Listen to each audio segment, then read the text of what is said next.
Ngā manuwhiti tua kua wehe ki roto ngā iwi ngā pautoko mano o ngā whare maere, ngā mate o te wā. Hara mai haere. Tātou kei te pito ora, Te Whare Wānanga, and welcome back to the hui. Dr Turumakina Duley is a man on a mission to change Aotearoa one Ta Moko at a time. And he aims to do so by reinvigorating traditional Māori rites of passage through Ta Moko at the sites of significance where Ta Moko were undertaken before the arrival of Pākehā to Aotearoa, even in the middle of his hometown of Whakatāne. Once nearly lost, Ta Moko is experiencing a remarkable revival. So in 20 years' time, what does success look like? The face of Aotearoa will be fully tattooed. In Whakatāne, a special mokopapa wānanga is underway. Te Whare ke te whiwhi ai waho ke tarawea ai waho pūtea mai waho tāwhia mai waho. Held by Ngāti Awa Ta Moko artist, Dr Turumakina Duley. I run a monthly wānanga for all of those who are going to lie on the pāriki for matakanohi. A close friend is about to receive his mata kanohi, or full face tattoo. To me, that's probably the biggest aspect of the work, ensuring that they leave my whāriki uplifted. You know, a lot of healing happens on the whāriki. Over the last 30 years, Turumakina has earned a reputation as a tohunga, an expert.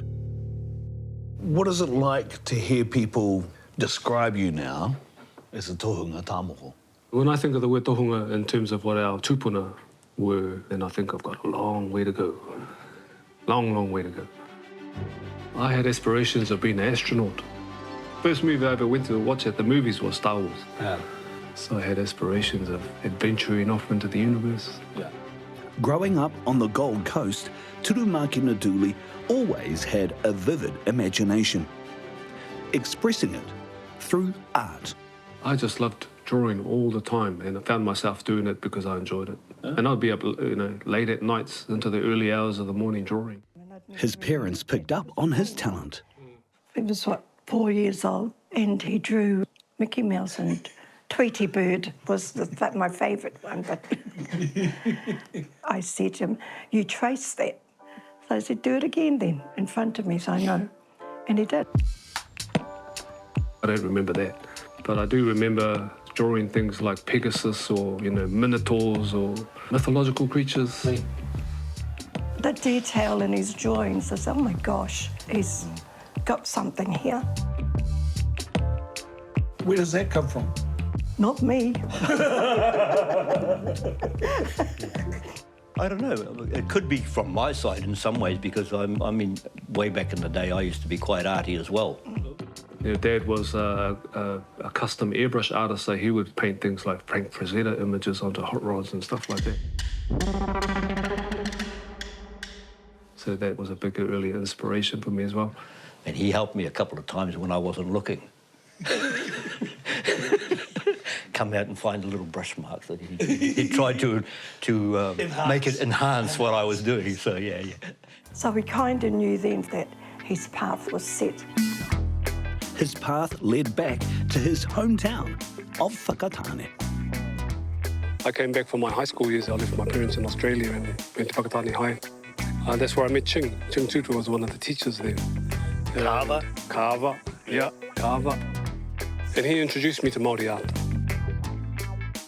I never thought that would be an area he would go into way back in the day because, we weren't really into the Māori culture back that time. We didn't spend time on the marae and all that sort of stuff.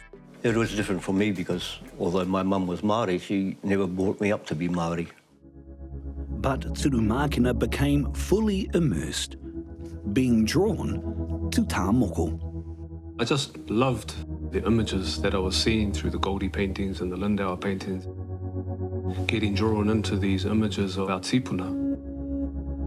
The mystery of it all was fascinating. Moko, what is that about? Why did they do that? And how the hell were they so bloody good at it? The perfection on those faces that I saw in the images were amazing. Back at the studio, Turumakina's mokopapa continues. I basically take them through an hour wānanga on what moko is, what it was pre-colonial, what happened through the colonial period, what it is today.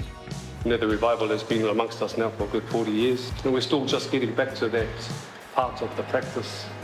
We've developed our skills, developed our abilities. So we reversed that whole process of colonisation through the wānanga in about an hour or so. Then comes the design process. For the mataora, I'll get them to send an image of their face at a certain angle so that I can pre-design the mataora. They will provide the kōrero, I will provide the design. The nerves are suddenly hitting Turumakina's good friend, Pene. Te mohi anau, e tohunga ia. O ki mai au, konei ki te puku o te wheke, o te mea, ke konei te tuakana. Tēnā te take. Awhai, kia kahe o hai, e mikia. Kia ora. Turumakina begins by drawing on the design. The whāriki represents a ritual space where the tohunga and the recipient lie down on the whāriki. It has a manawa, so the recipient will be lying on the manawa. Got the pai roa, that's just the embellished edge of the whāriki, who are the supporters of your recipient, sit beside the mat. So the mat is a symbol of that weaving together of people, of community.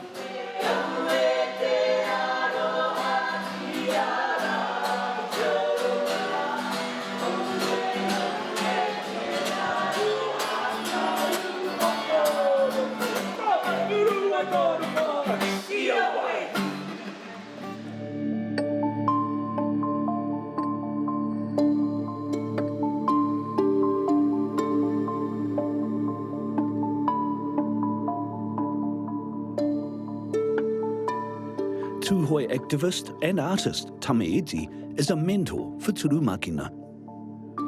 E tana torono nui e moe ni mai. Tīpana mataora, mahara nau I tō tana tīmata tana. Tama has seen the shifting attitudes towards mataora. E tia tahira, ka ki te mai rā tei te kano I tīpana pēne, ai, koe hoki wera ke hua, e nā e nei, he tana tahari te whai pāre mata.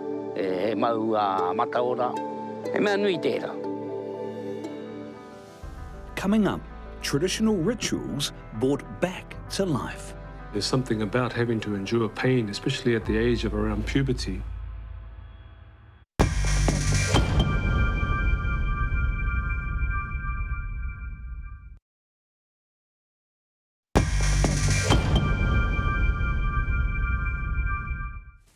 No hoki mai anō e ngaiwi. Dr Turumakina Duley was happily undertaking Ta Moko mahi in Queensland and Aussie. But a phone call to undertake a PhD and to study at Te Whare Wānanga o Awanuiārangi brought him home and has also brought his whānau with him back to Te Pāroa.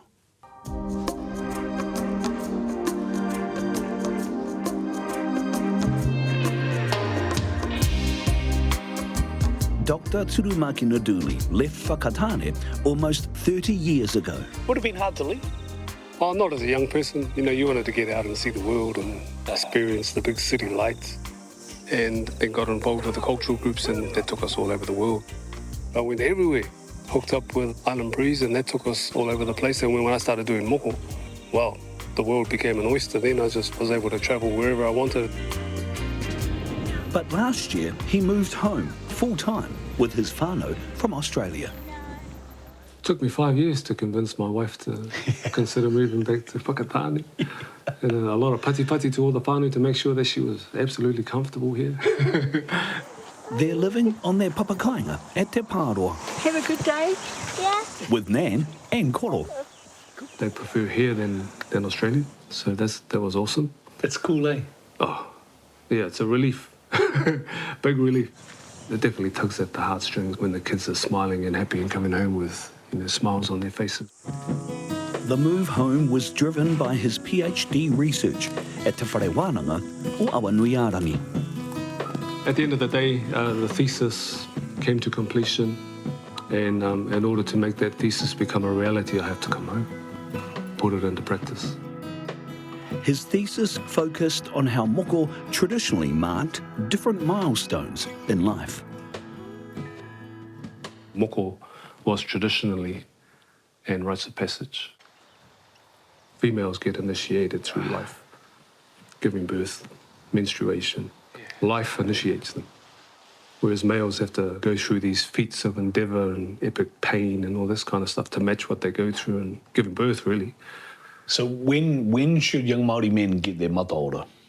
At the same time as young wahine receiving their kauai, beginning at puberty.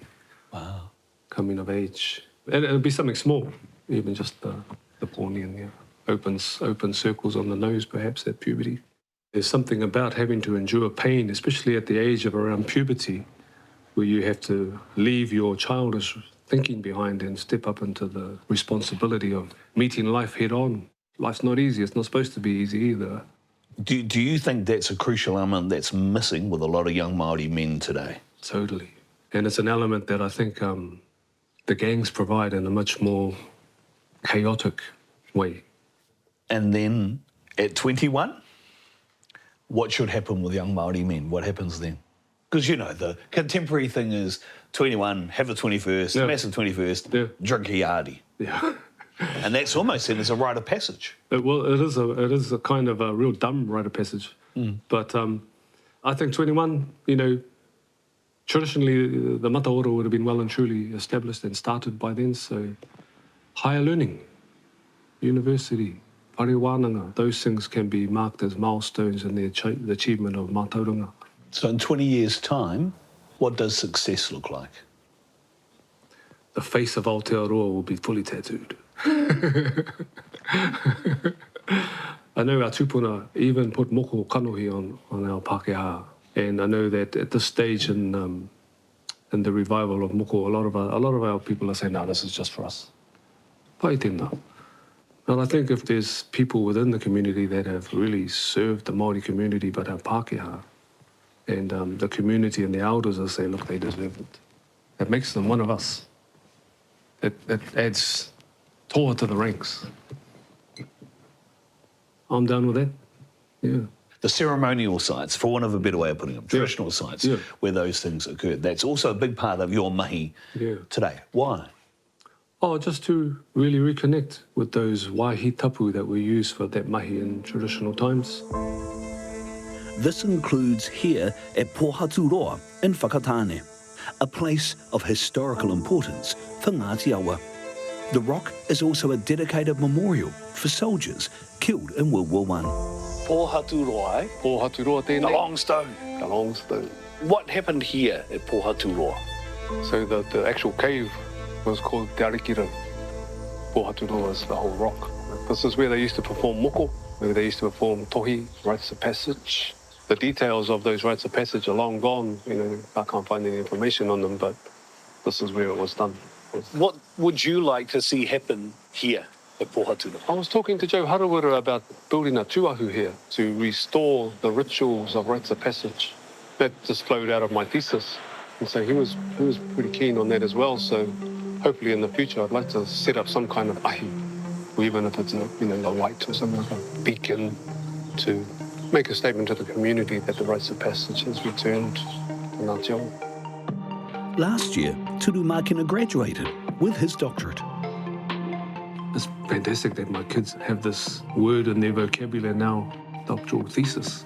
They know what that is, what it's about. They've seen it in front of their eyes. Is he the first doctor in the fam?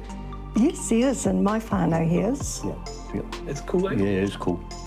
At graduation, he gave a powerful valedictory speech. We endured the epic journey of academic achievement and now carry the responsibility of actualising our visions and our achievements into our communities. My son is quiet and he doesn't like public speaking much, but I think he did really well on that day. It was awesome. The main message was we have the means and the ability to lead our people into the future. Division will only stifle that. So let's just move forward and make it happen. Nothing complicated about it, really. And he's not afraid to confront the division.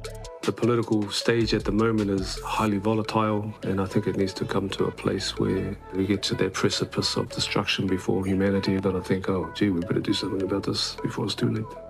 And I see that most humans on this planet are good people. Some are suffering, some have issues because of systems of control and all of that kind of stuff, but most people just want to get on with life and flourish. At the studio, Dr Turumakina Duley is coming to the end of a long day. Te pupuri I nā taonga tuki o te nehe rā. Nari mo te ao e tū mai nei. Ako tātai tērā. Whakakotahi, whakaako, te amorangi ki mua, te hāpai o ki muri. You just got to do what needs to be done, and hopefully people will see the value in it and support it and jump up beside you and keep walking.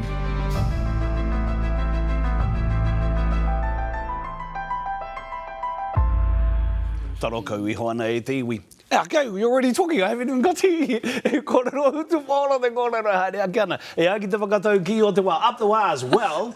Ko huri ai anei. Ko te kōrero up the wāhines. Two of our greatest athletes. You can see them there joining us after the break. They are Wahine Warriors, Gayle Broughton and Stacey Waaka. They're with us next.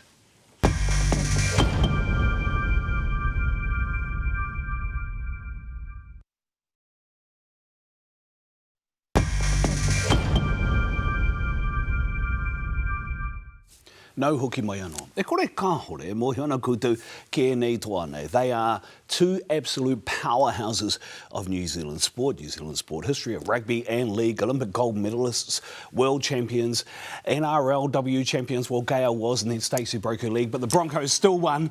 And they are the marquee signings for the Wahine Warriors, the New Zealand Warriors women's team, who have their first competition game against the Canterbury Bankstown Bulldogs women's team at 3:45 this Sunday. Make sure you're watching. Gayle Broughton and Stacey Waaka are here. I ngā rangatira, tēnā kōrua. Well, it's awesome to have you both here. Seriously, it's awesome to have you both here, and I know you're busy, so I really, really appreciate the time. Why have you both come home to the Warriors this year? Why'd you come home, Stacey? Oh, honestly, it feels natural to be home around our whānau, on our own whenua, sharing, I suppose, the only team in our country here in Aotearoa. So to be here closer to whānau and to play for our home country, it means the absolute world. Okay. Yeah, I think for me personally, having my son last year in Brizzy, it was only right to bring him back, like Stacey talked about, you know, being around our whenua, our whānau, and for me a big reason for that was to bring him home back to Aotearoa and be around his nannies and his uncles, awesome. You know, everywhere in Tauranga Moana. But most importantly, I think for me, I wanted to close the gap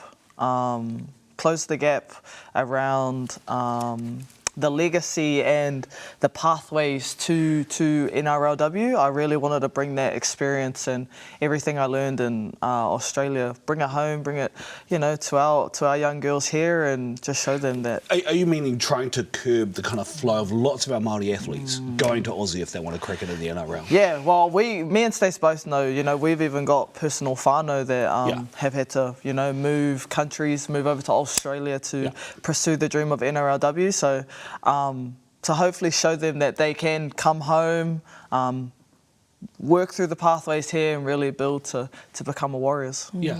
What's the culture like, Stacey? Because I see, particularly the Wainia team, is a real Māori team. Maybe that's due to me being a bit of a weirdo, but it looks really Māori to me, and it feels like it when we're sitting here now. Is that the case? 100%. Yeah. And that's it. I think culture and connection for us comes really easy. It's natural, like it's in our backyard, it's at the marae, it's in our tikanga and our DNA. So to be able to come here and just feel naturally at home, it's real cool. And obviously Gayle and Millie coming from the Bronx, bringing their winning expertise and their natural cultural connection to the team. I've seen the difference, and I've only just joined the team last week, so I'm excited. I've had a couple of trainings, but I just want more, and I'm ready to go. By the way, are you playing wing or are you playing centre? Wing to start. I've just kind of transitioned back. I still feel like a preschooler. I was just going to ring Millie and say, hey, she wants to play centre. And maybe, if I learn the game a bit more, we'll see. But anything to get on the field. Wait, Gayle, so Millie and Annette coming at the same time had nothing to do with you. Oh, look. There's 4 of you fellas. Well, no, it's actually funny you say that, because the year that Stacey played at the Bronx, we actually had a bit of a hui, and we actually manifested this, coming home and, you know, talking about bringing all of us home. So me, Millie, Stacey, I remember still the Thai shop we had a feed at, Yep. So, yeah, had a bit of a corridor around wanting to go home to the Wās, and It's happened. It is happening now. Yeah. No, it's awesome.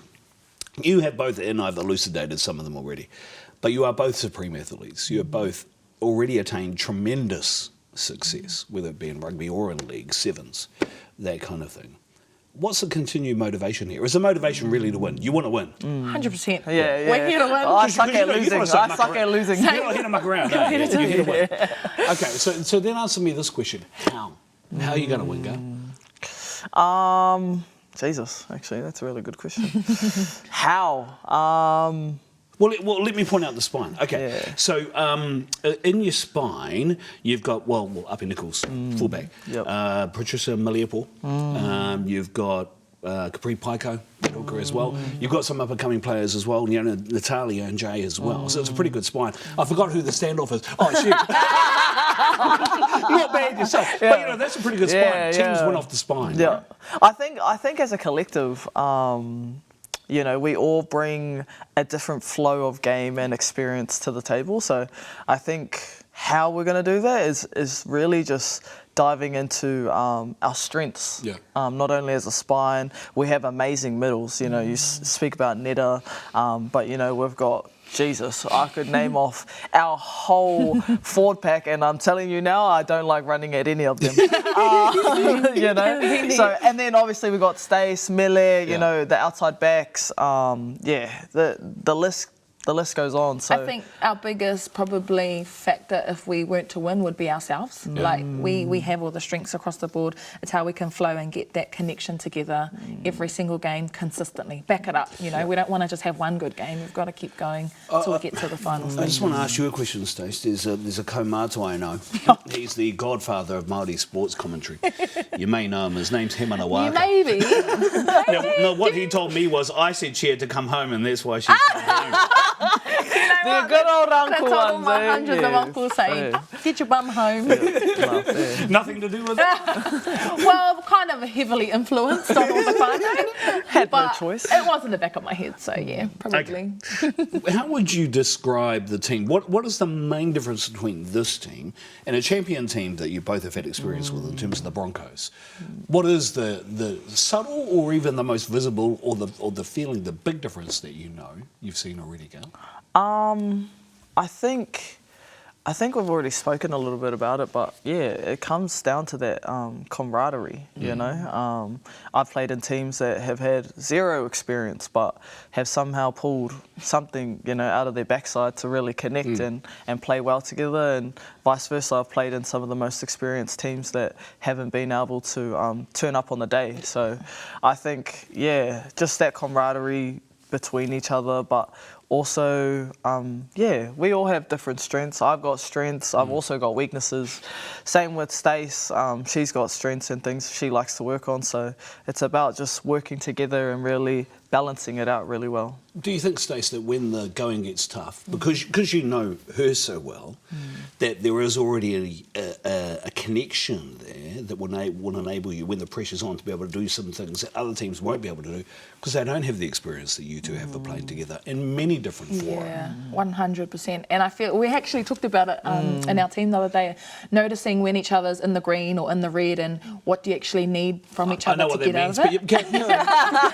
So, like, you know, it's obviously having your teammates back, but how well do you deeply know them is probably the difference between, you know, good teams and great teams. And I think, you know, hopefully she kick the ball out to me when I need her, then we have each other's back. I can see it, whānau. Playing over my mind, I can see develop each other's game, but yeah, I think that's probably going to be critical. Does the fact that New Zealand has gotten in behind the Warriors male team so much What do you make of that? Because that must surely be something that you're looking forward to. I know your first home game is not until you get back to FMG Stadium. I think it's the weekend after next.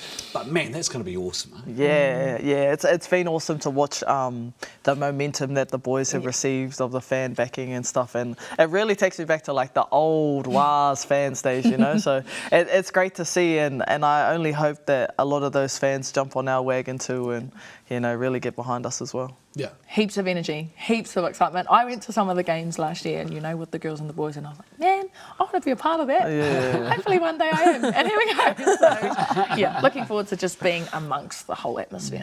I know you got the first game this weekend. I mean, that's going to be exciting in and of itself. There's an interesting history between the Warriors and the Canterbury Bulldogs as well.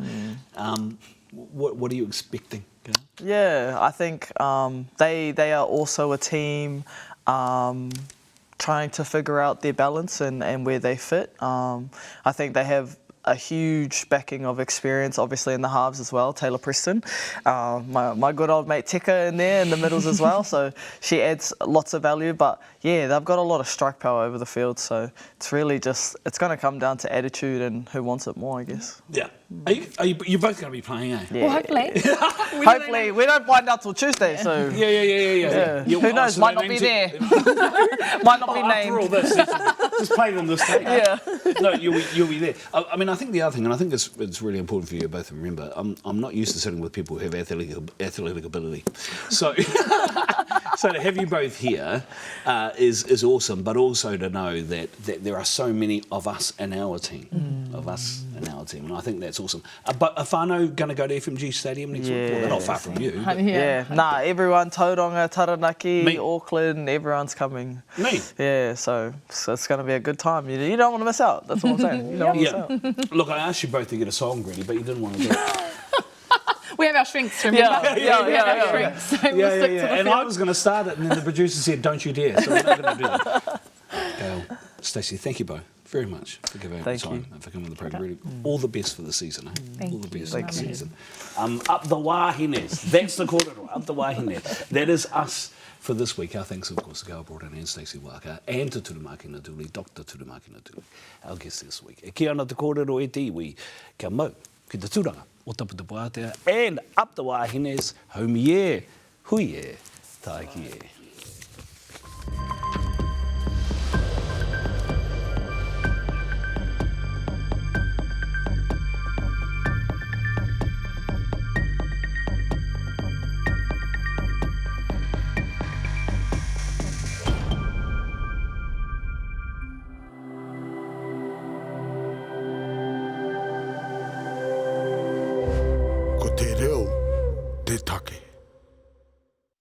Nā te puna whakatongarewa, te hui, I tautoko.